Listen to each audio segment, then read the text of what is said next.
ॐ भूर्भुवः स्वः तत्सवितुर्वरेण्यं भर्गो देवस्य धीमहि धियो यो नः प्रचोदयात्। ओम शांति शांति शांति। नमस्ते मेरे प्रिय दोस्तों। भगवान श्री राम नाम है ऋषि की सर्वोत्तम शिक्षा। Who am I self inquiry का मैं हिंदी अनुवाद आपके सामने प्रस्तुत कर रहा हूँ। इससे मेरे उन भाई बहनों को लाभ मिलेगा जो इंग्लिश नहीं समझ पाते।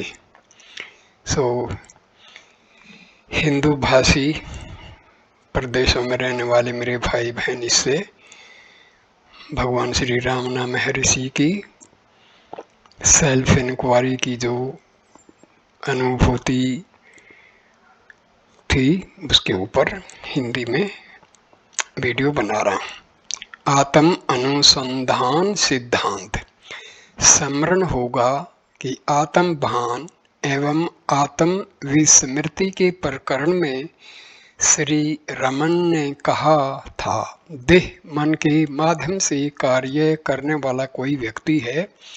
इस विचार को त्यागने मात्र से आत्म साक्षात्कार किया जा सकता है। उनके भक्तों में से कुछ परिपक्व साधक तुरंत इसे सरलता से सिद्ध करने में समर्थ थे, किंतु दूसरों के लिए जीवन भर की दृढ़ वैचारिक आदतों को किसी विशेष प्रकार की आध्यात्मिक साधना के बिना त्याग कर इसे सिद्ध करना असंभव था। श्री रमन उनकी इस मुश्किल परिस्थिति से सहानुभूति रखते थे और जब भी आत्म सभानता बनाए रखने के लिए किसी दूसरी पद्धति बताने के लिए प्रार्थना की जाती तो वे आत्मानुसंधान नाम की युक्ति बताते थे। यह साधना पद्धति उनके व्यावहारिक आध्यात्मिक उपदेश का मूलाधार थी। अगले 3 प्रकरणों में इसके सभी पहलुओं को विस्तार से प्रस्तुत किया जाएगा। इस युक्ति का वर्णन करने के पूर्व श्री रमन के मन के स्वरूप विषयक विचारों को समझाना आवश्यक है, क्योंकि आत्मा अनुसंधान का लक्ष्य स्वानुभव से यह जानना है कि मन का अस्तित्व नहीं है। श्री रमन के मतानुसार मन तथा शरीर की प्रत्येक सभान क्रिया के केंद्र में कुछ न कुछ करने वाला मैं है, जिसका अस्तित्व पूर्व धारणा के रूप में बिना सोचे विचारे ही सच्चा मान लिया जाता है। मैं सोचता हूँ, मैं याद करता हूँ, मैं कार्य करता हूँ इत्यादि में मैं सब क्रियाओं की जिम्मेदारी अपने ऊपर ले लेता है। श्री रमन इस सामान्य भाव को अहम वृत्ति कहते थे। अहम वृत्ति मीन्स ईगो। अहम वृत्ति का अर्थ मन की निरंतर बदलने वाली मूल वृत्ति होती है। आत्मा अर्थात सच्चा में कभी भी मैं करता हूँ या मैं सोचता हूँ ऐसी कल्पना नहीं करता, लेकिन जो मैं इन सब कल्पनाओं को करता है वह मन की सृष्टि है। अतः उसे आत्मा का बुद्धि में पड़ा हुआ प्रतिबिंब माना जाता है। अहम व्यक्ति का यह वर्णन कुछ जटिल सा है, इसलिए मैंने सामान्यतया संक्षेप के लिए अहम विचार शब्द का प्रयोग किया है। I thought, primary thought, root thought और ईगो एक ही मतलब है। श्री रमन यह मानते थे कि व्यक्तित्व विभिन्न रूपों में स्वयं को प्रकट करने वाला अहम विचार मात्र है। बुद्धि, स्मृति एवं अहम भाव इत्यादि मन के विविध व्यापारों को अलग मानने के बजाय वे उनको अहम विचार के भिन्न-भिन्न रूप मानना पसंद करते थे। व्यक्ति तो मन से अलग नहीं है, मन अहम विचार से अलग नहीं है। अतः सच्चे मैं रूपात्मा का ज्ञान होने पर उससे भिन्न व्यक्तित्व का भाव यदि अदृश्य हो जाए तो मन तथा अहम विचार भी अदृश्य हो जाते हैं। इस तथ्य की पुष्टि उनके बार-बार किए गए इस विधान से होती है कि आत्म साक्षात्कार के बाद विचारों का विचारक, कर्मों का कर्ता तथा अलग व्यक्ति होने की सभानता वाला जीव नहीं रहता, क्योंकि उनकी यह दृढ़ मान्यता थी कि जिसका सच्चा अस्तित्व है वह आत्मा ही एकमात्र सत्य है। अहम विचार भ्रांति जन्य कल्पना से अधिक कुछ भी नहीं है, अर्थात उसका अपना स्वतंत्र सच्चा अस्तित्व नहीं है। तो फिर वह दिखता क्यों है? इस प्रश्न का उत्तर भी ये कहकर देते थे कि किसी पदार्थ से एक रूप हुए बिना उसका अस्तित्व दिखता नहीं है। जब विचार उत्पन्न होते हैं तो यह अहम विचार उनके स्वामित्व का दावा करता है, जैसे मैं सोचता हूँ, मैं मानता हूँ, मैं काम कर रहा हूँ इत्यादि। लेकिन जिन स्थूल सूक्ष्म पदार्थों से वह एक रूप होता है, उनसे भिन्न किसी अलग अहम विचार का अस्तित्व नहीं होता। वह सतत रहने वाला तत्व है। ऐसा इसलिए लगता है कि उसका वस्तुओं से तादात्म्य का प्रवाह निरंतर जारी रहता है। इन सारे तादात्म्यों का मूल इस गलत प्रारंभिक धारणा में ढूंढा जा सकता है कि मैं आकार का अहम विचार शरीर के स्वामी के रूप में या उसमें निवास करने वाले के रूप में शरीर तक मर्यादित है, अथवा शरीर के भौतिक आकार के समान आकार वाला है। मैं शरीर हूँ, ऐसा मूल विचार उसके उत्पन्न होने के पश्चात होने वाले सब गलत तादात्म्यों का जन्म स्थान है और इसका विनाश आत्मा अनुसंधान का मुख्य लक्ष्य है। श्री रमन हमेशा कहते कि यह आत्मा को मर्यादित करने वाली तादात्म्यों की पुरानी आदत को, दृष्टा मैं को वह जिन वस्तुओं के विचारों से स्वयं को एक रूप मानता है, उनसे अलग करने के प्रयत्न के द्वारा रोकी या बदली जा सकती है। क्योंकि इस व्यक्तिक अहम विचार का अस्तित्व किसी पदार्थ के आश्रय के बिना टिक नहीं सकता। यदि साधक दृष्टा रूप में मैं अथवा मैं हूँ के अनुभव पर इतनी तीव्र एकाग्रता से ध्यान केंद्रित करे कि मैं यह या वह हूँ ऐसे विचार उत्पन्न ही न हों, तो व्यक्तिक में पदार्थों के साथ तादात्म्य नहीं कर सकेगा। इस मूलभूत अहम के प्रति निरंतर ध्यान जारी रखा जाए तो व्यक्तिक में अदृश्य हो जाएगा और उसके स्थान में आत्मा का सीधा अनुभव होने लगेगा। इस मैं या मैं हूँ के प्रति सतत आंतरिक सभानता बनाए रखने के प्रयत्न को श्री रमन आत्मा अनुसंधान कहते थे और अहम विचार की असत्यता प्रकट कर देने वाले सबसे अधिक प्रभावी उपाय के रूप में इसकी सिफारिश करते थे। आत्मा अनुसंधान सिद्धांत श्री रमन के शब्दों में यह अहम विचार आत्मा अर्थात हृदय से प्रकट होता है और जब उसकी वस्तुओं के विचारों के साथ तादात्म्य स्थापित करने की पुरानी आदत छूट जाती है तो आत्मा में विलीन हो जाता है। तादात्म्य का मतलब होता है आइडेंटिफिकेशन। इस कारण वे हमेशा अपने उपदेश को अहम विचार के उदय तथा अस्त की प्रक्रिया के साथ जोड़ते थे। वे कहते कि अहम विचार को उसके जन्म स्थान में लीन कर दीजिए या अहम विचार कहाँ से प्रकट होता है इसकी तलाश कीजिए। इन सब विधानों का तात्पर्य समान होता था। भाषा किसी प्रकार की हो, वे अपने भक्तों के अहम विचार की सभानता तब तक बनाए रखने की सलाह देते थे जब तक वह जहाँ से प्रकट हुआ था उसी अपने जन्म स्थान में लुप्त न हो जाए। वे अक्सर कहा करते थे कि मैं का निरंतर विचार करने से अथवा बार-बार अहम का मानसिक उच्चारण करने से भी सही दिशा में गति प्रगति हो सकती है, लेकिन यह ध्यान रखना जरूरी है कि अभ्यास की यह प्रारंभिक भूमिका है। मैं का उच्चारण विचारक एवं विषय विचार के द्वैत की सीमा में होता है तथा इस प्रकार के द्वैत के रहते अहम विचार बढ़ता रहेगा। आखिर वह तभी नष्ट होगा जब स्थूल भौतिक पदार्थों का और सूक्ष्म मानसिक विचारों का दिखना समाप्त होगा। यह परिणाम अहम के विषय में सभानता रखने मात्र से प्राप्त नहीं होता, अहम रूप हो जाने पर ही प्राप्त होता है। किसी भी पदार्थ के विषय में सभान रहने की बजाय केवल दृष्टा का अनुभव करने की भूमिका आत्मा अनुसंधान की पराकाष्ठा है, जिसकी विस्तृत चर्चा अगले प्रकरण में की जाएगी।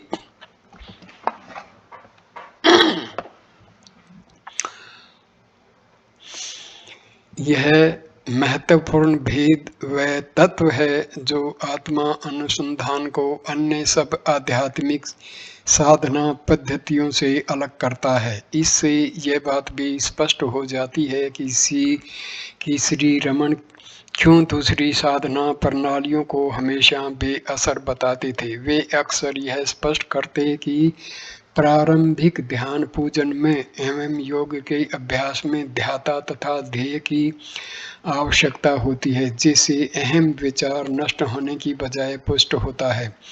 उनके मत के मुताबिक ऐसी साधना पद्धतियां मन को सफलतापूर्वक अस्थायी रूप से शांत कर सकती हैं एवं संभवतः आनंदपूर्ण अनुभूतियों को भी प्रकट कर सकती हैं, लेकिन कभी भी आत्म साक्षात्कार में परिणत नहीं हो सकती, क्योंकि इनसे अहम विचार स्पष्ट रूप से अलग होकर अपने अस्तित्व को मिटा नहीं सकता। इस प्रकरण में दिए गए वार्तालाप अधिकतर श्री रमन के आत्मा अनुसंधान विषयक सैद्धांतिक विचारों को प्रस्तुत करते हैं। इस तकनीक के व्यावहारिक पहलू प्रकरण विस्तार से दिए जाएंगे।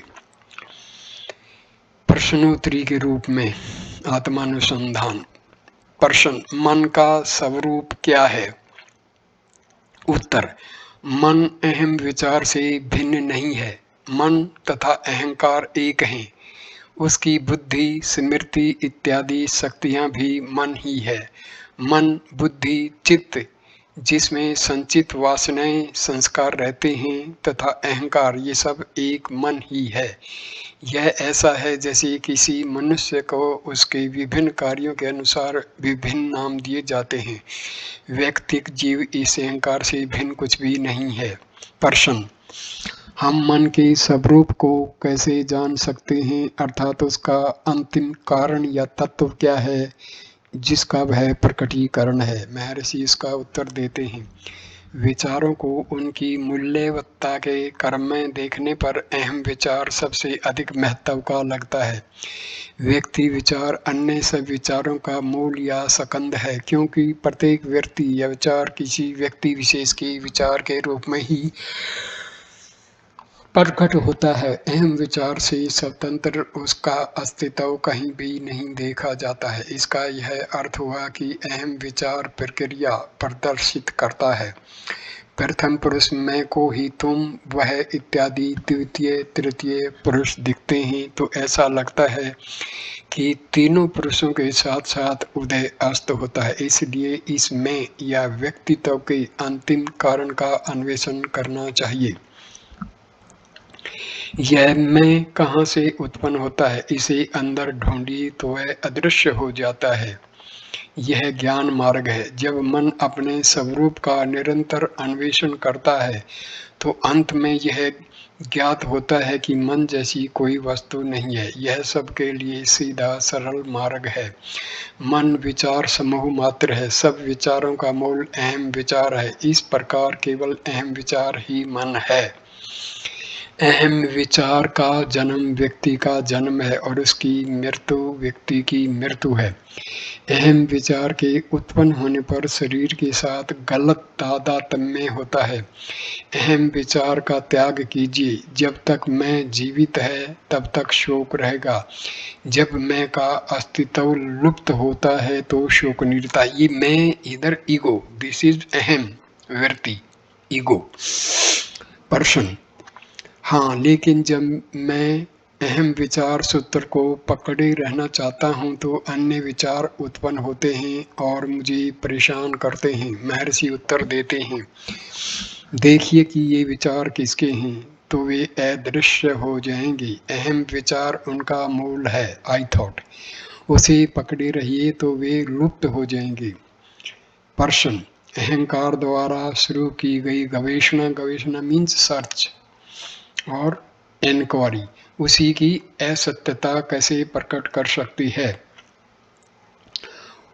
महर्षि का उत्तर, अहम विचार जहाँ से उत्पन्न होता है उस मूल स्रोत में जब आप डुबकी लगाते हैं तो आप अहंकार के दिखावे के अस्तित्व से पर हो जाते हैं। पर्सन, लेकिन क्या अहम व्यक्ति उन 3 रूपों में से एक नहीं है जिनमें अहंकार स्वयं को प्रकट करता है। योग, वासिष्ठ तथा अन्य प्राचीन ग्रंथ अहंकार को 3 रूपों वाला बताते हैं।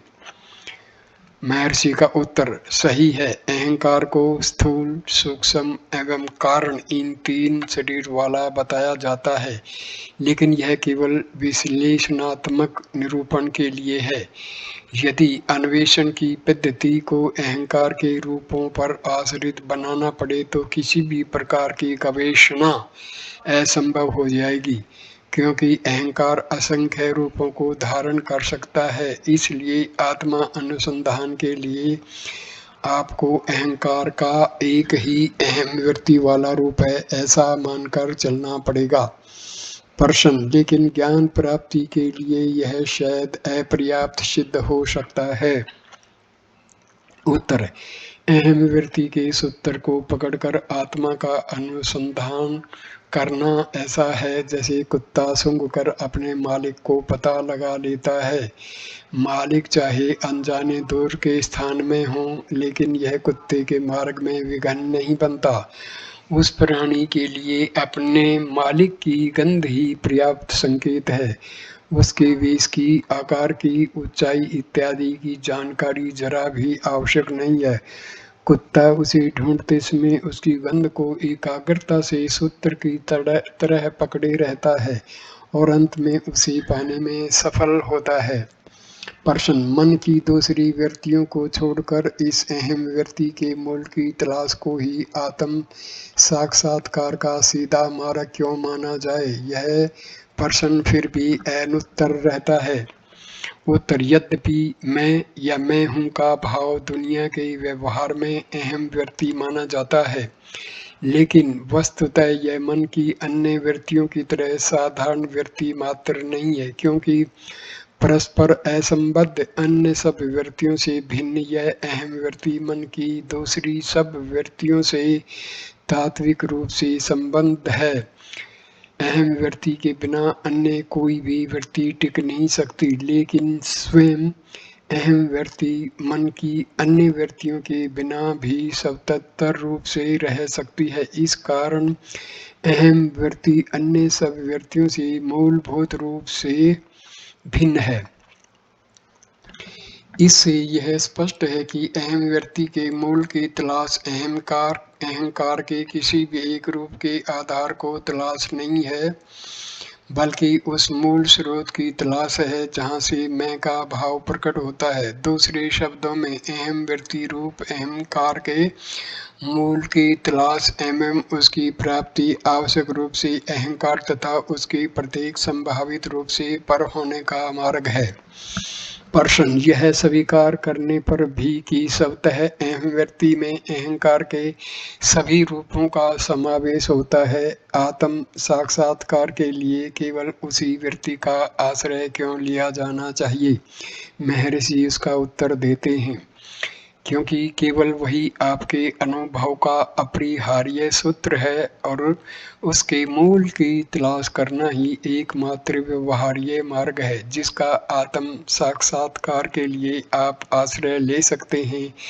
कहा जाता है कि अहंकार का एक रूप कारण शरीर है, गाढ़ निद्रा की अवस्था है, लेकिन आप उसे अपनी तलाश का अक्षेत्र कैसे बना सकते हैं? जब अहंकार उस रूप का आश्रय लेता है तो आप गहरी नींद के अंधकार में डूबे रहते हैं। भक्त का प्रश्न, लेकिन क्या अहंकार अपने सूक्ष्म एवं कारण शरीर वाले रूपों में अमूर्त और अत्यंत अग्राह्य नहीं होता, जिसे उसकी जागृत अवस्था में ही की गई तलाश उसे पकड़ पाना असंभव है?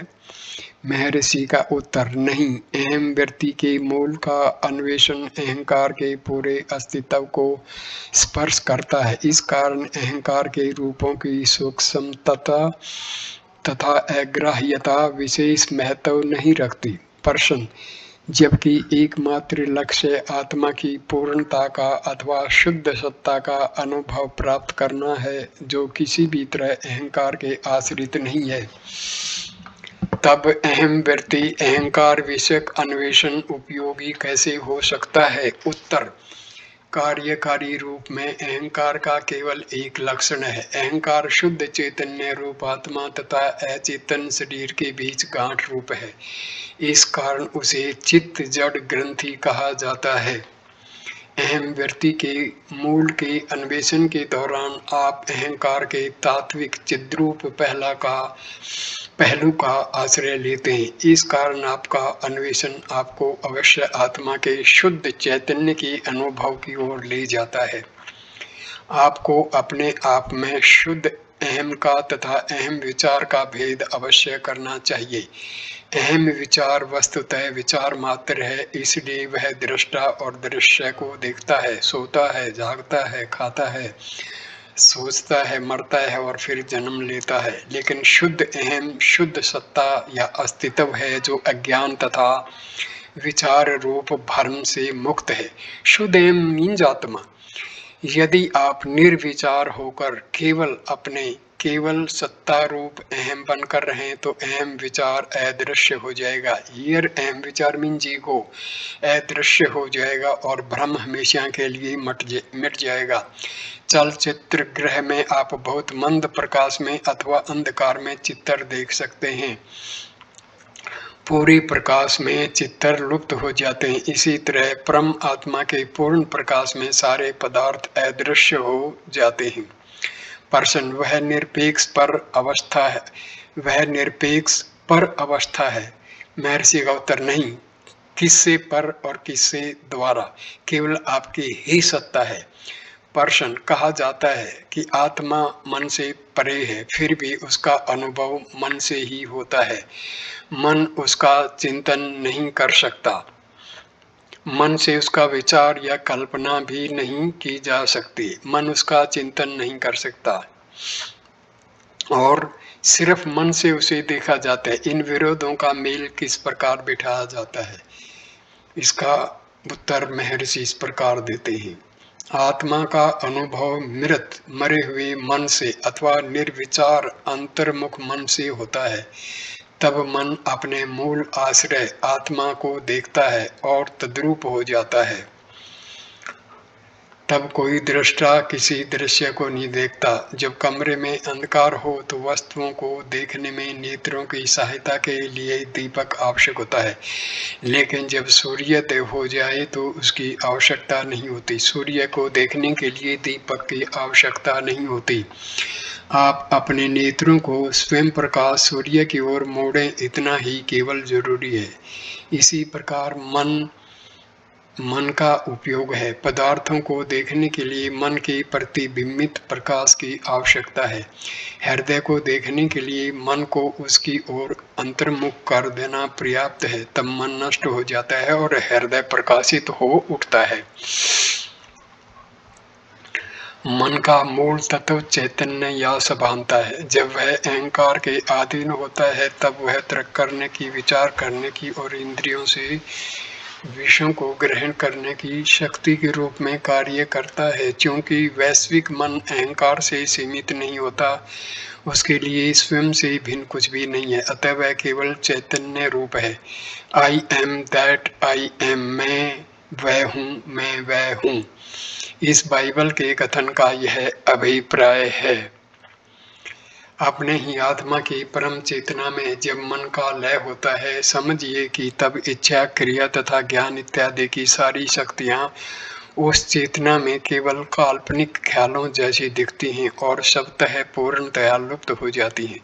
स्मृति एवं विस्मृति जैसी द्वंद्वों के सहारे कार्य करने वाला अशुद्ध मन ही जन्म मरण चक्र रूप संसार है। विचार तथा विस्मृति की क्रियाएं जिसमें नष्ट हो गई हैं, ऐसा सच्चा अहम ही मोक्ष है और उसमें जन्म मरण का हेतु प्रमाद आत्म विस्मृति नहीं है। प्रश्न, अहंकार का नाश कैसे किया जाए? महर्षि इसका उत्तर देते हैं, पहले अहंकार को पकड़कर दिखाइए, फिर पूछिए कि इसका नाश कैसे किया जाए। यह प्रश्न कौन पूछता है? अहंकार। क्या अहंकार कभी भी स्वयं अपनी मृत्यु को सम्मति दे सकता है? ऐसे प्रश्न पूछते रहना अहंकार को सुरक्षित रखने का मार्ग है, उसे नष्ट करने का नहीं। यदि आप अहंकार की प्रामाणिक तलाश करें तो आपको ज्ञात होगा कि उसका अस्तित्व नहीं है, यही उसके विनाश का मार्ग है। प्रश्न, आत्मा अनुभव किस प्रकार संभव बनाया जाता है? उत्तर, अग्नि से चिंगारी की तरह आत्मा से एक स्फुलिंग निकलता है जिसे अहंकार कहते हैं। अज्ञानी में यह उत्पन्न होते ही स्वयं को किसी पदार्थ के साथ तद्रूप बना देता है। वस्तुओं से तादात्म्य किए बिना उनसे असंबद्ध रखकर वह टिक नहीं सकता। यह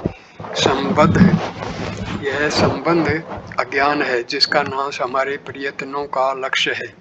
यदि उसकी स्वयं के विषयीकरण की यह आदत तोड़ दी जाए तो वह शुद्ध बना रहता है तथा अपने मूल रूप में लुप्त हो जाता है। देह के साथ उसका गलत तादात्म्य देह आत्म भाव है। अच्छे परिणामों के पूर्व यह अवश्य जाना चाहिए। दो अवस्थाओं तथा दो विचारों के बीच में इस अहम का उसकी शुद्ध स्थिति में अनुभव किया जा सकता है। अहंकार उस जोंक तरण जलुका की तरह लीच जो अपना पहला आश्रय तभी छोड़ती है जब वह अगले कदम का आश्रय पा लेती है। जब वह पदार्थों के एवं विचारों के संपर्क से मुक्त होता है तब अहंकार का सच्चा रूप तिरंजलु का जोंक जिसको बोलती है, खून चूसती है। यह प्रेत पिशाच जैसा अरूप अहंकार रूप का आश्रय लेकर के ही अस्तित्व में आता है। रूपों से पोषण प्राप्त करके पुष्ट होता है तथा दूसरे रूप का ग्रहण करके ही पूर्व के रूप को छोड़ता है, लेकिन अन्वेषण करने पर अदृश्य हो जाता है। यदि मैं देहूं ऐसे रूप वाला प्रथम पुरुष अहंकार का अस्तित्व होता है, तभी तो वह इत्यादि द्वितीय तृतीय पुरुष भी होते हैं। प्रथम पुरुष के सत्य का अन्वेषण करके यदि उसे नष्ट किया जाए तो द्वितीय तृतीय पुरुष भी नहीं रहते और जैसी आत्मा की शुद्ध अवस्था होती है वैसे ही मनुष्य अपने सच्चे स्वरूप में प्रकाशित होता है। मैं रक्त मांस में शरीर हूँ, यह विचार ही वह एक सूत्र है जिसमें दूसरे विविध विचार पिरोए गए हैं। इसलिए यदि यह मैं कहाँ है इस प्रकार तलाश करते हुए भीतर की ओर मुड़कर देखें तो अहम विचार के साथ सब विचार समाप्त हो जाएंगे और तब आत्मा अपने आप प्रकाशित होगा। प्रश्न, मैंने जब श्री भगवान की रचनाएं पढ़ी तो मुझे मालूम हुआ कि अपना अन्वेषण आत्मा अनुभव की एकमात्र पद्धति है। उत्तर, हाँ, उसे विचार कहा जाता है। प्रश्न, उसे किस तरह किया जाता है? महर्षि का उत्तर, प्रश्न करने वाले को अवश्य अपने आत्मा का स्वीकार करना पड़ता है। मैं हूँ, यह आत्मा अनुभव है। वर्तमान मैं के भाव को अन्वेषण के सूत्र रूप में पकड़कर शुद्ध आत्मा अनुभव तक तलाश जारी रखना विचार है। विचार एवं आत्मा अनुभव एक है। प्रश्न, यह स्पष्ट नहीं है मुझे किस पर ध्यान करना चाहिए। महर्षि का उत्तर, ध्यान के लिए ध्येय की आवश्यकता होती है। विचार में ध्येय रहित केवल ध्याता होता है। ध्यान एवं विचार में यह भेद है।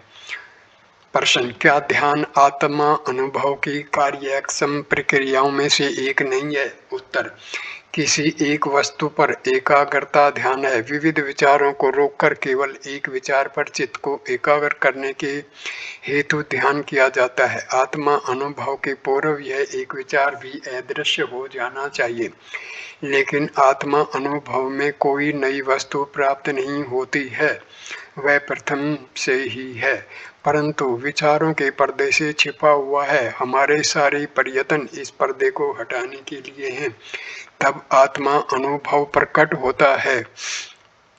यदि साधकों को ध्यान करने की सलाह दी जाए तो बहुत लोग संतुष्ट होकर चले जाएंगे, लेकिन उनमें से कोई वापस आकर पूछ सकता है, किसी भी वस्तु पर ध्यान करने वाला मैं कौन हूँ।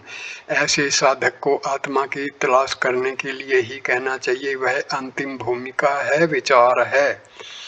प्रश्न, क्या ध्यान के बिना केवल विचार से काम चलेगा। उत्तर, विचार प्रक्रिया है और लक्ष्य भी है। मैं हूँ यह लक्ष्य है और अंतिम सत्य है। प्रयत्न पूर्वक उसे पकड़े रहना विचार है। जब स्वाभाविक, अनायास एवं स्वयं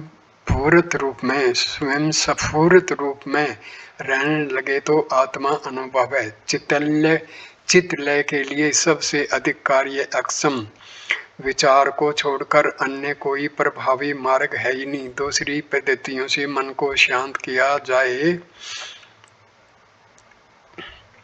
तो अल्प समय के लिए वह समाधिस्थ होगा, लेकिन पुनः विक्षिप्त हो जाएगा। आत्मा अनुसंधान एकमात्र अमोघ साधन है और सीधा मार्ग है, जिससे पूर्ण निर्गुण अनंत सत्ता स्वयं आप हैं, इस सत्य का आप अनुभव कर सकते हैं। प्रश्न, आत्मा अनुसंधान को ही ज्ञान का एकमात्र सीधा मार्ग क्यों माना जाए।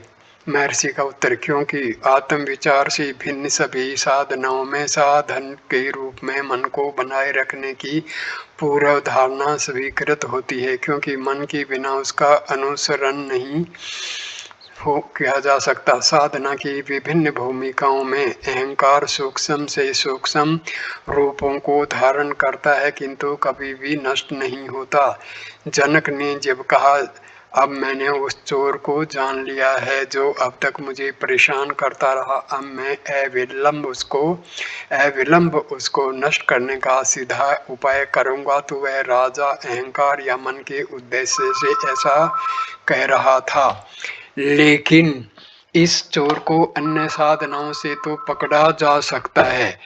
आत्मा विचार से भिन्न साधनों के द्वारा अहंकार या मन को नष्ट करने का यत्न ऐसा है जैसे पुलिस वेशधारी चोर ही चोर को अर्थात स्वयं को पकड़ने का नाटक करे। आत्मविचार ही इस सत्य को प्रकट कर सकता है कि वास्तव में अहंकार का अस्तित्व नहीं है और मनुष्य को आत्मा की पूर्ण शुद्ध अद्वैत सत्ता का अनुभव करा जा सकता है।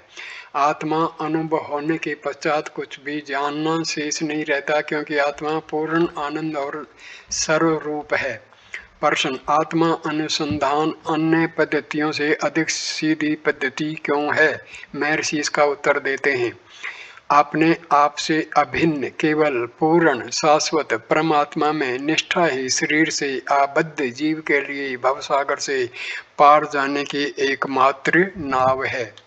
अहंकार का नाश ही सत्य है। अहंकार की पहचान की तलाश करके उसे नष्ट कर दीजिए, क्योंकि अहंकार कोई वास्तविक सत्ता नहीं है, वह अपने आप अदृश्य हो जाएगा और सत्य स्वयं प्रकट होगा। यह सीधी पद्धति है और सब पद्धतियां अहंकार को बनाए रखती हैं। उनमें कई संदेह उत्पन्न होते हैं तथा मैं कौन हूँ, इस सनातन प्रश्न का समाधान करना अंत में बाकी रहता है।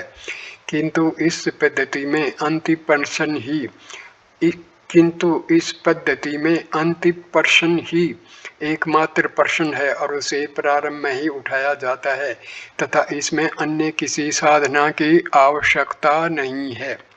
इससे बड़ा कोई रहस्य नहीं कि स्वयं सत्य होकर हम सत्य की तलाश में हैं। हम सोचते हैं कि हमारे सत्य को कोई आवरण छिपाए हुए है जिसे हटाना जरूरी है। यह आशास्पद है। एक दिन आएगा जब आप अपने प्रयत्नों पर हंसेंगे। जो हंसने का दिन होगा वह अभी और यही है।